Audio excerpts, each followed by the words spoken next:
Welcome, Chris Kehoe, to the Dish with Dina podcast. This has been a long time coming, my friend. How are you Yes, it doing today? has. I'm doing very good. I'm finally glad to hook up with you and get this going here. It's been like too long, just like you said. You are one of the people that I know on the internet, on the online space, but we've never met in person. And for anyone who's watching this on the YouTube channel, you can see Chris is outside right now. How is it out there? A day in the life in the New York City. Well, New York is definitely bipolar, and we are in the unofficial season of that I call sprinter.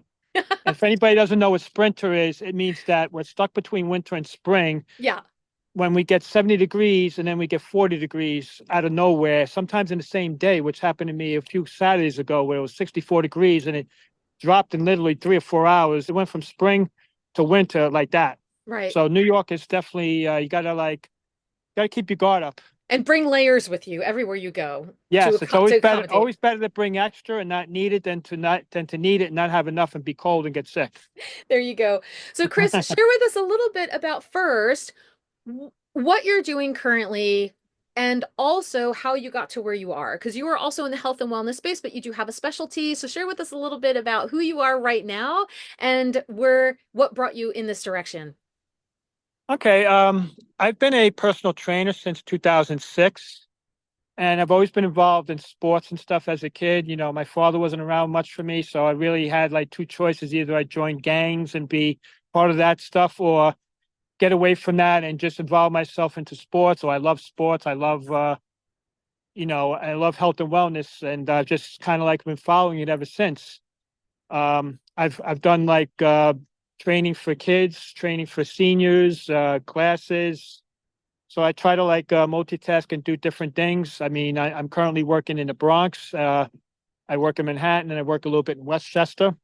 I also work outdoors in the cold and the elements like Rocky Balboa. I have a little bit of Rocky in me in like 10, 20 degrees weather. I'm out there, you know, prepared for the weather and training. And plus my clients who live in the area, like a Pelham Bay Park and Country Club, they like the outdoors. It's close to their house and they like the fresh air. Sometimes the gym could be irritating because you have a lot of people in the gyms who like hog the machines and they think it's their own and they're on the phone and they're bragging about taking a workout when they're not doing anything for like 15 minutes. And it's a joke. I like to be like 30 seconds into my next exercise. I've done P90X, Insanity. So I've done all of these types of workouts and I'm a big advocate of health and wellness and I'm as anti-drug as they come. I absolutely will not have anything to do with PEDs or steroids of any kind, any like enhancers. I hate anything that's artificial. I don't have any bad vices, drinking, smoking, or any addictions of that kind. So I attribute, my health and my own personal health and well-being to my lifestyle because I do practice what I preach. I want to ask a little bit more about that if you don't mind going into it. Sure. So, in the fact that it started kind of early on to you, where you were saying you didn't necessarily have, maybe a typical or a traditional home life, family life where you felt you could thrive in there. We often sometimes talk about motivation, inspiration, discipline, willpower, commitment, Yep. prioritization. What made you, like you said, what made you go in the direction of one instead of the other? Like, where did you find that inside of you to get motivated or feel like you needed to move forward in a more positive direction? Well, I could probably credit like on TV I could credit Jack LaLanne. By watching his show, to me, he's the gold standard, the godfather of physical fitness who revolutionized the industry in the 50s with his TV show. And he's a guy like me, built like me. I'm not saying I'm like him. He's extraordinary, but he's not a big ogre kind of a bulky guy. He's a guy that looks, a lot like me. And I've been compared to him as far as my body looks and everything too. And I take the compliments. So I look at him as an inspiration. I mean, I grew up watching Rocky movies, but also in high school, I had a Marine drill instructor for a physical fitness teacher, and always used to call me horse. So he would always, when you were really good, he would get right behind you, and he would like pump his fist, and he would just yell horse at me. And at first, I didn't know what that meant, but then it was a compliment, meaning I ran like a horse because I was a good sprinter and a good distance person too. So I kind of like give credit to that aspect, but also I think I've had it like because of my father not really being, I mean, my father brought me some things. He played a low ball with me, but he really was working and, not saying he was a bad father. I'm just saying this, but I picked it up upon myself to just like, you know, do it myself, and I like doing it. Like I said, I never had like a laziness about it. Like, oh, I don't feel like working out today. I've always been like, you're not always going to be your best. You're going to feel flat sometimes. Occasionally, my body gets tired, but I don't get sick. When I started to like, eat my way for myself, like live on my own, and started to eat like in my pattern that I eat, other than having a little cold or cough, here and there, I haven't had no upper respiratory, no flus or viruses of any kind. Let's talk a little bit more about that too, because when we talk about people's health, right, however we're defining health, there's many factors to take into account. So we live in New York City, right? So we could do Yes, all the things possible of making sure we're putting inside of our body what we're in control of or kind of feeling disciplined about that, but then we're breathing in the fumes of, the buses that go past us. yes. So walk us through a little bit too about where you feel the priority lays, or maybe the pillars that you focus on most, especially since, while your specialties lie within physical activity and nutrition, what are the roles that sleep and stress and finances and relationships and boundary setting, like tell us a little bit about that too. Or if you do venture in that, like if you feel there is some pushback or some resistance from the people with whom you're working, do you also try to address those other factors as well? Sure. As far as clients go, like personality wise and stuff for my clients, I never have any issues with them. We never have like disagreements. I'm always very vocal and hands on. I had a woman client, for example, um, she like about 2 years ago developed breast cancer, and it scared her and everything like that. And what I did after a month of doing that, I actually did exercises specifically for breast cancer to help her build her confidence back and to help her like go in the right direction. And I kept encouraging her, like, baby steps, one thing at a time, one day at a time, 1 week at a time. And yeah, New York is, like, unfortunately in my business, I get my slow periods. Like the winter always kills me. Like when the holidays come, it's like up until November last year, I was in Happy Gilmore too, like out in New Jersey, and I was busy. But then when December came, like especially the middle of December, I just hit like a wall. And then I started off the new year, like really like everything dried up at once. No acting gigs, nothing to apply for, no, nothing, no new clients. It just, you wasn't getting like, not recently, recently now I'm getting busier now where I got a couple of things pending. And I lost out on a couple of big things this year. Like I could have gone to Orlando to play like a father to my wife who was supposed, I'm not really married, but wife who was sick, and I was supposed to coach her and stuff like that. But then they were going to pay for my trip, but the fact I was from New York, they went with somebody local 40 minutes later, and I lost it. And I don't blame them. It wasn't my fault, but I understand the decision. So sometimes it's like hard luck. And yes, New York with the trains and the pollution, and we don't have the best EP. I don't feel we have the best like EPA and dietary standards. Like Europe, I think is stricter. That's part of it. I know New York is a big city, and it's not like in the country upstate where you have more clean air in the mountains and stuff. So you got to take, it's like two sides of the coin. You got to take the good with the bad, and Yeah. you have to try to get rest for recovery, eating good, exercising. Like I swear by exercising. I feel that exercise have got to pick one specific topic. Exercise is the single most important thing for your health. Nutrition and everything comes into play, but without exercise, our bodies are meant to move.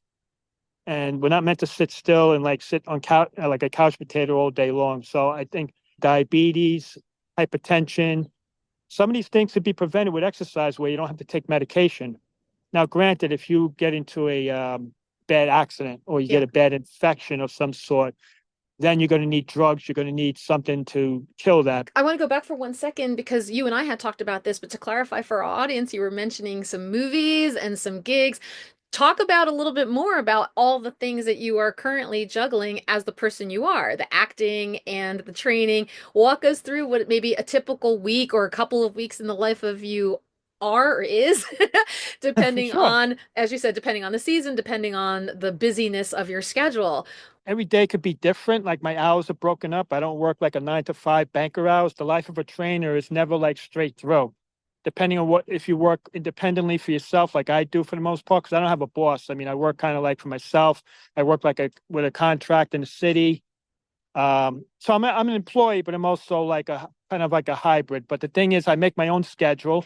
I don't have no boss ordering me around telling me, "Oh, Chris, I need you to do this right now," blah blah blah. So I have the freedom to do some of these extra things. Like when I get a chance to do something like this thing, they give you notice. You got to be aggressive. You got to say, you got to like do it right away. Otherwise, you lose out and somebody else gets it. Now, this thing's going to pay me like about a grand or $1,200, like for the week of the 14th to the 18th. But the bad side is that I had to tell my clients I won't be able to train them that week and do other things. So I'm taking some loss too because it can't be helped. But it's for the greater good because the gains are more than the minuses in this case, and it gives me more exposure. So yeah, I went to John Casablanca School for modeling and acting. So, I mean, I had to go through a period of that. So between juggling school and then, the first thing I did was an anti-smoking commercial that I think it's on TV again. It's on Channel 7, Eyewitness News, Spectrum 8 in New York, WPIX, Judge Judy. My friend said they saw it again. So I'm wondering if it's another one that I did. But I actually did this in April of 2023. So it's one of the first things that kind of got me like motivated and lit a fire under me because a long time ago I was an extra in City Slickers in Bonfire of Vine back in 1990, but a couple of things came up and then I was in the home care industry at that time. It was before I was a trainer and I just couldn't do anything more about it. So then gap went by but now all of a sudden it's like I've had like all these little, nothing big, of course, yet. I've had a few speaking parts, but not a lot. Sometimes I'm just doing like an extra, like I'm playing in like a golf spectator in Happy Gilmore, or like I'm not exactly sure what this next role is going to be. But I like the fact that I have the freedom that I can take on something like that. And when I want to do something, I'm aggressive and I go right for it. I don't hesitate. I don't procrastinate about it. I hate procrastinate. Being around. One of my friends used to do it. I used to yell at him. I used to say yes or no, make up a decision. I says, you procrastinate too much. And I can't do that. If I don't have the ability or the money or something or the means to do something, I'm just going to flat out say no. I'm not going to say, oh, I don't know if I can do it. I'm just going to say I can't do it. Sometimes we have themes on here that come up a lot in these discussions and these interviews around opportunities, mindset, boundary setting, but Hmm. also the creative energy too. Like it can't just be go, go, go, work, work, work, money, money, money. Like there's got to be some other kind of outlet. And so talk to me a little bit about that too. Like when you're working with people, right? We also you mentioned too before about the breast cancer client that you had about being able to have her feel comfortable in a setting that felt realistic for her, sustainable for her in a slower, progressive way. So that's something too that people get caught up in. We're juggling a million things. And I mean, I'm going to keep Yes. going back to New York City because it's, the high intense pace that we're here, but really across the country, everybody's a little bit like immediate gratification all the time. So walk me through a little bit about that too. Like how do you help people's mindset when they want to see something happen quick or they don't have time, right? They don't have time to do something and they feel like they need to fit things in. They can only juggle so much. What are some of the guidelines or the guidance that you give people about taking it slow and easing in and helping them kind of support them in the long-term vision of what their goals might be? Well, Dina, I also feel it's important, like communication is a two-way street. Just as much as you advise and you try to like give positive preaching and positive talking to your clients, because like I said, I deal with different men, women, different ages, and stuff like that too. Now, as far as getting back to my client that had the breast cancer, I was always hands-on with her vocal, like asking her how she feels all the time. And I'm always staying on her with her eating and keeping a positive mental attitude as well as doing the exercise. So I feel like that communication is very, very important. And you need to be able to be, well, from a visual standpoint, they got to like feel comfortable with you. You have to like be able to earn their trust and trust in return. Trust is a two-way street too. I need to earn their trust and they need to earn mine. So that's where the communication really comes in too. And they have to believe that I can help them achieve their health and wellness goals, whatever it may be. So when sometimes I've had people ask me like about a diet, and I say diets really are doomed to fail because they're too restrictive. Your eating has to be a permanent lifestyle change. It has to go with your fitness hand in hand together. And it's got to be for the long run because if you think you're going to do 3 or 6 months and you're going to you can't just cut out all sugar, all salt or whatever because your body needs these things, but you got to be smart about what types of sugar and salt and when you have them. the honesty, you have to be honest. People have to believe that you can help them. But the fact that I'm in Club 60 now, I would say baby boomers are my primary target that I usually train more of than anything else. So when they start to slip, then they start to feel dragged down, they want to try to like stop the bleeding, so to speak, and reverse the process. So that's where somebody like you comes in with all of your guidance and your professional background, and somebody like me with my background can help them. And they believe that you can help them because you come off as being very knowledgeable, practicing what you preach, and you come off as a very personable, honest person, and they believe you with conviction, without hesitation, everything that you say to them, and they believe that you are a positive influence on their lives. I love that whole conversation around like patient-centered care or client-centered care. And also, as you mentioned, the mutual beneficial relationship that you have when you're partnering up with people. A lot of people, like especially in maybe the more healthcare provider world where they're looking at their insurance directories, they're getting assigned or they're choosing somebody who takes their insurance and they feel kind of like stuck with somebody, but they're not really a good fit. Or that person who is the healthcare provider has a very myopic, limited view or sticks by a particular plan that feels one size fits all, that can feel really disheartening, and it does a Yes. disservice to the clients. So I really love that building up of the trust and having that mutual conversation, communication. I love that too, not just the speaking, but the active listening. So I want to talk to Chris because I'm getting up there as well. I'm almost in my 60s at this point too. But I'm noticing changes in Oh, my body, and I've not been a person who naturally feels comfortable with physical activity, but I do try to do some form of movement. So my point and my question is, when people are older, or if they've not had a history of being physically active, or they might have some physical limitations or disabilities, or they're recovering from an injury, whether it's, a short-term or a long-term thing, what is the thing that maybe the baby step that they can take, but just in the history that you had and the experience that you had, what are some of the baby steps that you feel can then fit in realistically? Or maybe even just a part of the body that you feel like is the thing that's most important to focus on when you're discussing people's physical activity or physical movements. well, again, the coach in me is always like, even when I teach a class, like if I don't know you, like, and you're taking my class, like a class could be like more the same for everybody. But if I know you have a knee issue, I would say, Dina, don't do jumping jacks, or you could do it like something different that doesn't pressure your knee. So I'm always going to ask somebody in the very beginning about what kind of medical conditions they have. And I'm not a medical doctor, so I would never say, Dina, don't take your blood pressure medication because I could be sued if something bad happens to you, God forbid. But I can advise you as a nutritionist, because I have a license as a nutritionist. I could say, well, Dina, tell me some of the things that you're eating. Maybe we need to tweak a few things. Maybe you don't need to make any wholesale changes, but little tweaks and modifications might help you better. The whole thing is about preventive maintenance. Trying to, when you feel the signs or you feel yourself wearing down, I would advise my clients to like double up on their immunity vitamins like C, D, zinc, and until you get back to neutral, and to try to get proper rest, drink a lot of water, try to flush things out, and drink like some herbal teas and soups and stuff like that, and avoid anything that like you're not accustomed to doing, or eating out. Every time you eat out, you don't know what you're getting unless you personally know the cook or the place that you go to a lot, and you're confident in how they prepare the food. The relationship that you have is both personal and professional, and it's always both, because you want to know that they're doing good, that they're happy with their life that they're doing,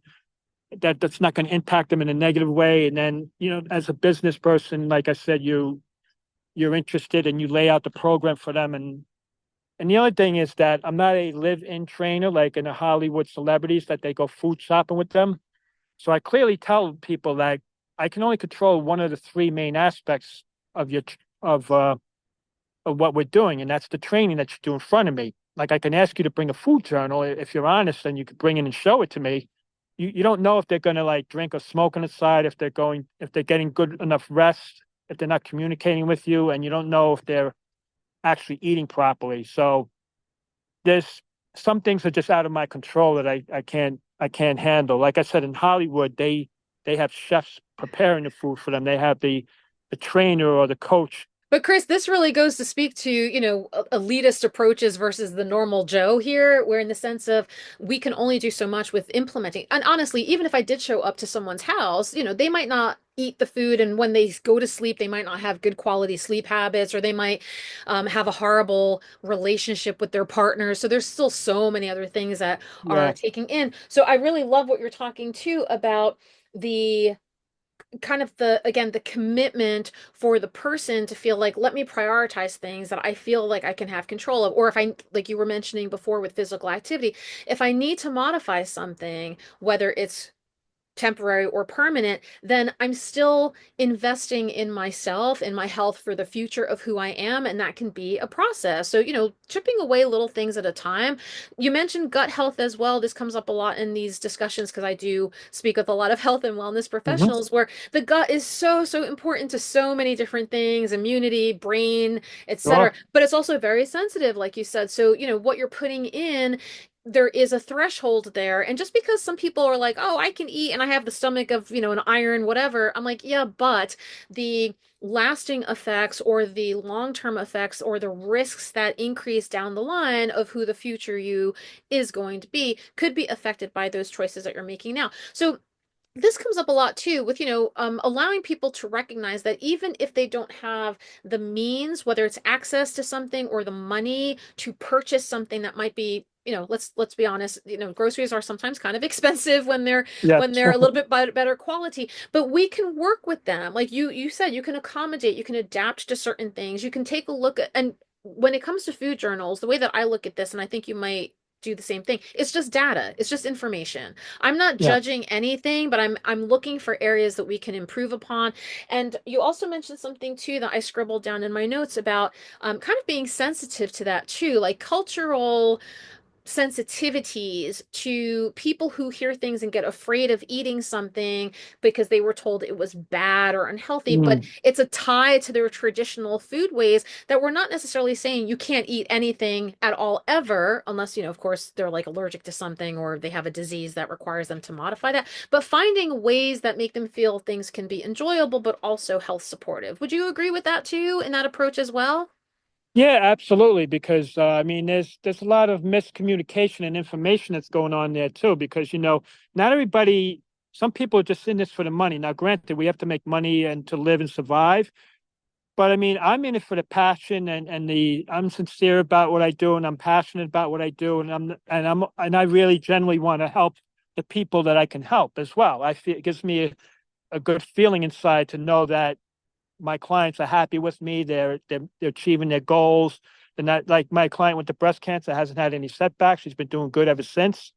And I just would tell her sometimes when you do things and you feel that you're gonna like experience some things like the soreness in that spot, like on your left side where you had the operation, that's going to be normal, not to panic. I mean, as long as you're not feeling any kind of like excruciating twitching kind of pain that makes you want to jump out of your shoes. The other thing that's been going on, like personally, I've had like a few of my friends, like I've had some issues now. Like one of my friends who's 65 had a aorta aneurysm, and he had two heart attacks 2 minutes apart. Now he's okay, he's at home now, but that's scary. And then one of my other friends has prostate cancer that came back. So um, I'm a little, to be honest, I'm a little spooked about things because I'm in the 60 range too. And now my high school friends that I had like as a part of if you know what a clique is, like whether it's a social clique with guys, girls, or just a group in general, there's only one person besides me who's left from that high school group. And high school is a significant period in your life because it's like a stepping stone from when you go into adulthood and go into business for what you want to do for yourself when you're getting past that hurdle.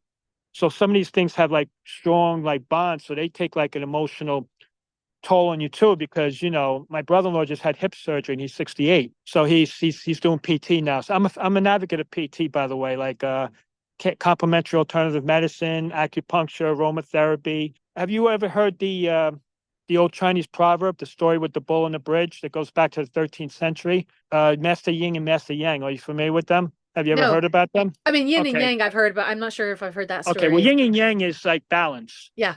So in order to achieve like homeostasis, a state of health, internal well-being, and happiness that reflects with your personality outside, you need to have balance. If you're too much of one thing, like if you're too hard and rigid, it's no good.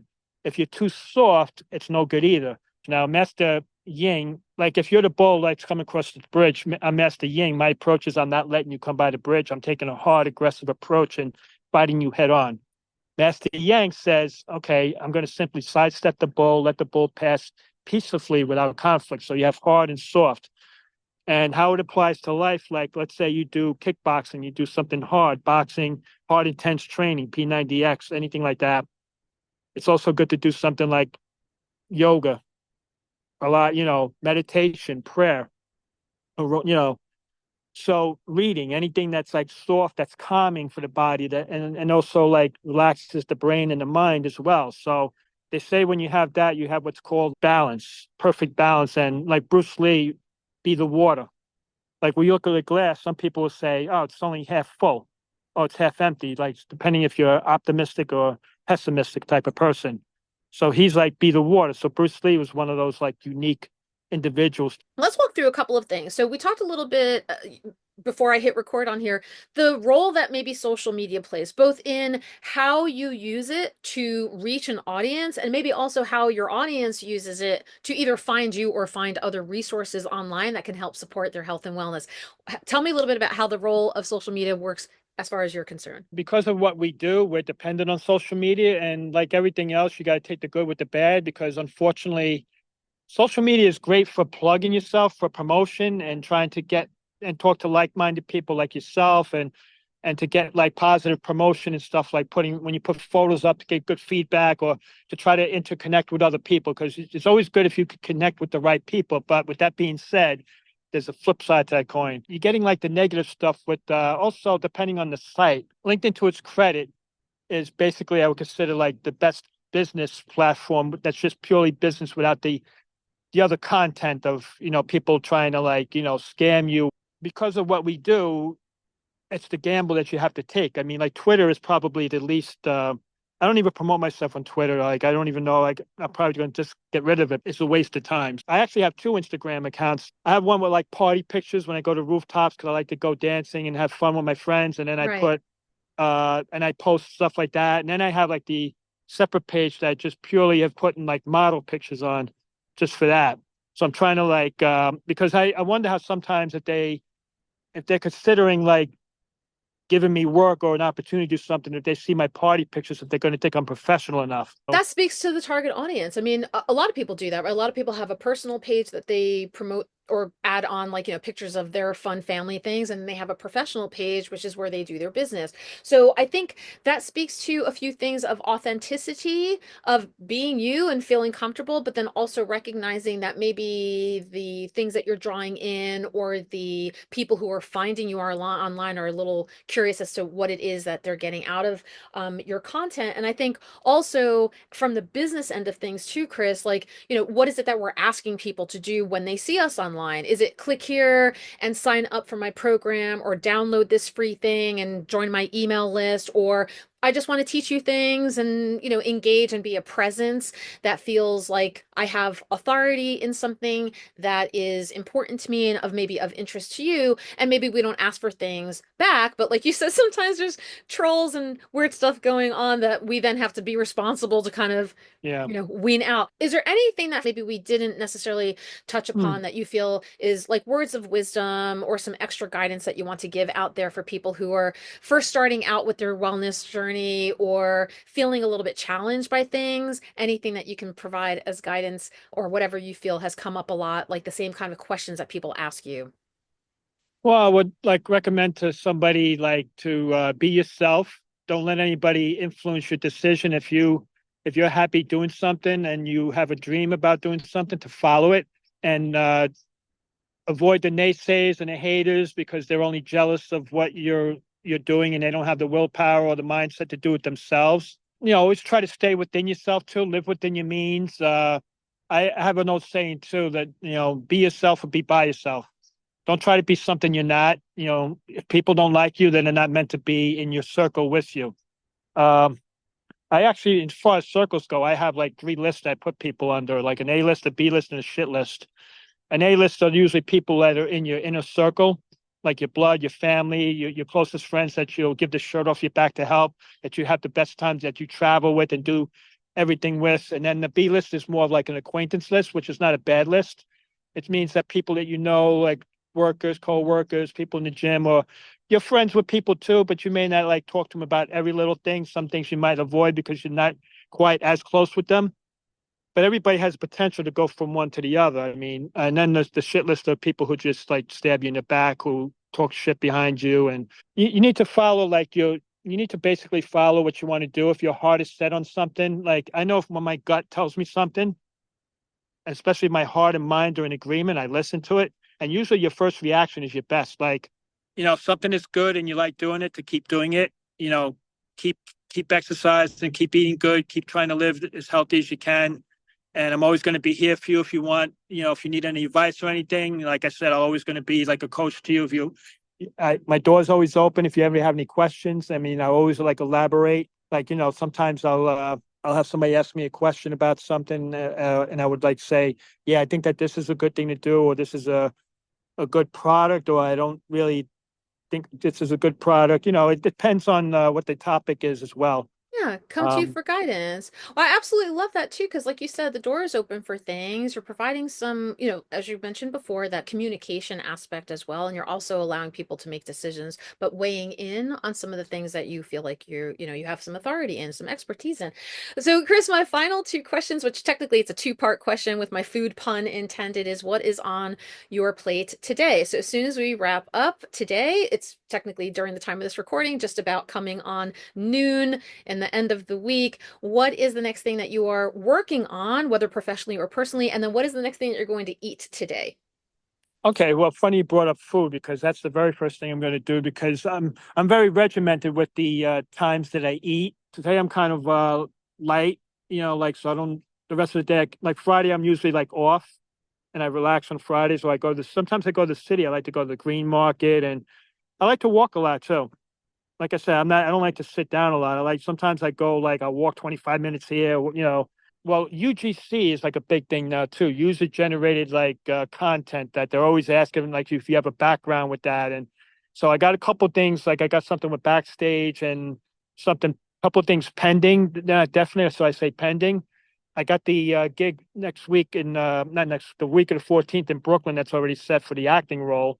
So that's going to be 12 hours a day, like Monday through Friday that week. So I'm going to be busy as hell that week. I did the photo shoot thing. I did my fitting last night too. So as far as the rest of today goes, I don't have any other projects going on. The rest of the day is kind of light for me where I could just kind of do what I need to do and maybe apply for some other things. Or I'm waiting, like I said, see if these other people get back to me. And I always look to apply for other things as well. And then I go on social media to check my stuff with, who's responding to me with, Facebook and other things like that. Right. Because, Engaging. yeah, Yeah. engaging. And just like I said, I also do like I've done some mock commercial videos too. Like I've endorsed bone broth protein from Ancient Nutrition. And I say this has got glucose to me. How, sometimes I just do that, even though it's just for practice because when you get into a role, when you get into acting and stuff like that, you got to try to be that person, that part. You got to like try to master that role. They don't want you like looking at the dialogue and you have to try to memorize it and stuff too. And as we age, everything like gets a little more difficult as far as how we recover, how we Right. function, and everything else like that. So you just got to keep moving and just believe in your convictions and stick to them. And naysayers beware. Put up an umbrella and get rid of it. When you work with somebody or in a small group, you always get positive feedback. Long time ago, I did like when I was first kind of training, I did a class with 25 people. So the same 5 people would come to the front of the class every week, like clockwork, and the same other people would be in the back. So what happens is when somebody in the gym will say to somebody in the front, "How's the class?" "Oh, he was really good. He was hands-on. I really enjoyed it. I had, blah, blah, blah." They go to somebody in the back who's kind of just like, and they're yapping, they socially. "Oh, I don't think he's that good. I don't see what the fuss is about. You said he was a good trainer. I don't think he's that good." So you get that mixed feedback, which you don't want to hear the negative stuff. But anytime you're dealing directly with people in front of you, never get like a negative response from anybody. So I just like stay away from like I won't teach like 25 people, especially if I'm not going to get paid per individual. It's a waste of my time and effort. So I do my group, my boot camp classes, my one-on-one sessions and stuff like that. And I'm just gonna like keep, following that too and see what else develops. Like if any doors open up for any other acting gigs or if I get a chance to do another commercial, you know, I'm gonna like obviously jump on it if it's something I can do. Well, that was a great way to end as well. Like a lot of really good takeaways. And as you said too, being true to yourself and maintaining some sort of focus in life as well. Like knowing that you're going to get there, it takes time. And having a support system around you too is very important, whether it's professionals in the environment of people who are in your team, or as you said, on your different lists as to who you feel you can go to in times of stress or in need of support, and people who can help cheer you on, people who are in your, in your corner, as it were. So, Chris, Mhm. thanks so much for being on here. Welcome, Dina. It was fun chatting and getting to know you a little bit more after all this time of back and forth online. So, thanks again for spending time with me today.